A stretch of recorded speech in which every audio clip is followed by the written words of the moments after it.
everybody, my name is Angie Murenga. You're watching Just Angie, and it's MwenyeNchi Monday, and it's the last Monday, I think, in February, and that's amazing. So that means 2 months have already gone past. 2018 raced by so quickly, and if the same is happening for 2019.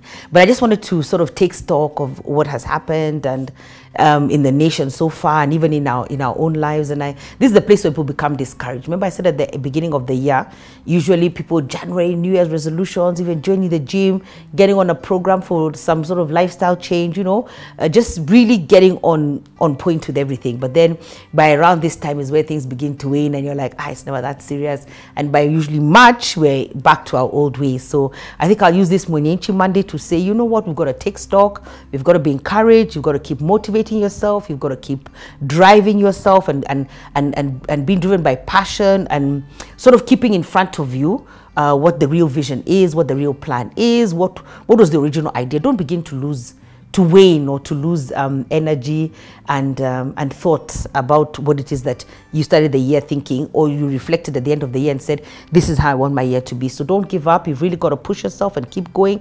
And this year has been all about informing, persuading, and reminding. So keep things in front of you. People create a vision board.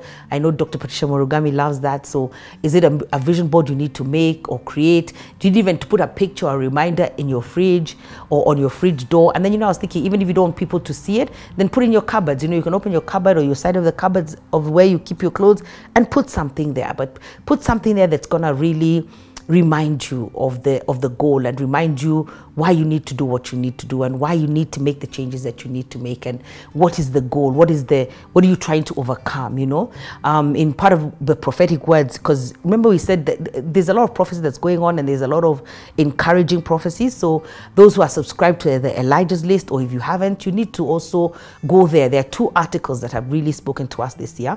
One was titled something about God is opening the womb of the church, and it's called It's Time to Birth. That's a very profound one. And then there's another one that talks about, must remember, that 2019 is a big open door, but it says in order to get through the open door, you have to cross a very small threshold. And the professor or the writer was speaking about that to get into a big thing and a new thing, sometimes you have to cross over a very small thing. So I think on this MwenyeNchi Monday, because it's governance of self and governance of others, being governable and being able to govern others, I think you need to look at what is that small thing, what is that threshold, something really small that you need to cross over in relation to the big door that God is opening for us. So I think that's very important. I think also take stock. A lot has happened in our nation. I mean, there was even the attack, the well orchestrated, I don't know what they said, attack that happened in Kenya at 14 Riverside Drive. But we can't let that discourage us. Sometimes I say these things come as a distraction. It's not a good thing, but it's just a distraction. It's trying to distract us from the path that we need to take. And I remember one preacher one day sharing how her son would be in school, and they'd race, and they'd always win the race. And so they came to school really ready to encourage, and they knew this child was going to win. And as the child was running, somebody threw a load of sweets, I think on the side of the path, and the child veered off. That's it. They stopped going this way, they went towards the sweets. And sometimes this is not sweets, but I'm just talking about distractions, that we've got to be careful about what comes to distract us. It's not a good thing, but it's a distraction. And we need to focus, we need to be the people that we are.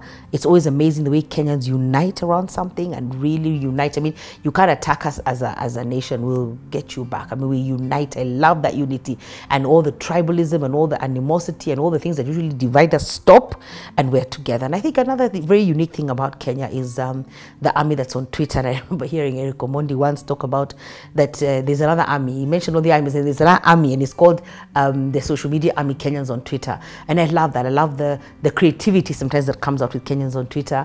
I love the way that we'll be a voice. Like I think in the last for this last attack, I think some publication published something that Kenyans on Twitter, just because of the maybe the uproar that was raised there or the awareness that was created there made that publication be shut down. They can't send any more pictures, you know. So I love that there's an army, and we'll find wherever it is we need to express ourselves, we will. And I think it's a good thing. So I'm just asking that we take stock. It's the second month. It's almost come to the end of the second month of the year, of a new year.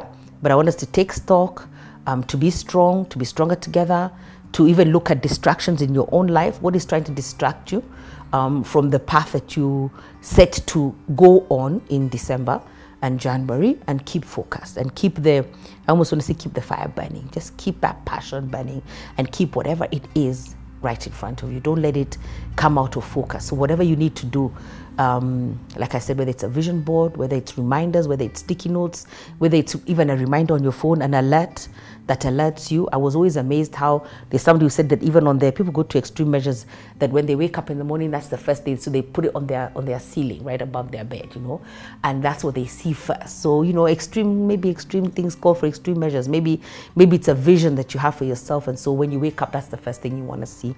And I'd really ask you to be driven by what God has ordained for you this year, and to be encouraged. And I always say that God is not a respecter of persons. He says what he has done for one, he will do for another.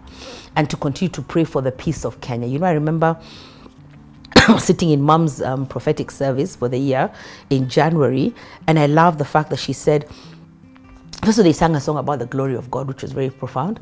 And then after that, she said, you know, Kenya has been prophesied to, it's going to be a springboard of revival. So of course, that's why and then, I mean, she talked about education, then she talked about the terrorists, and she called us to prayer.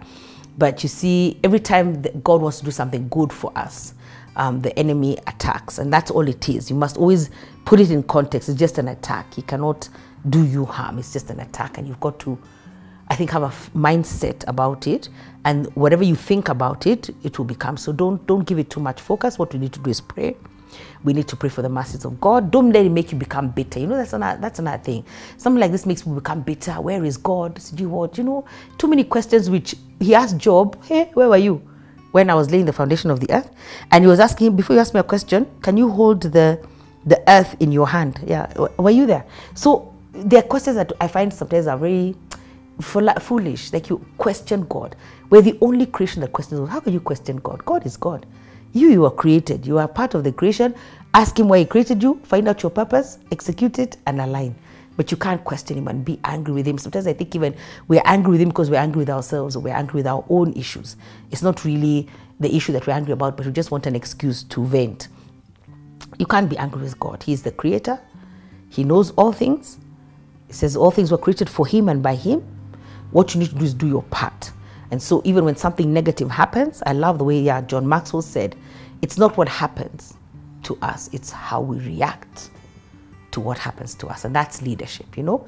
It's not about what has happened, it's how we react to what has happened. Are you praying more? Are you more vigilant?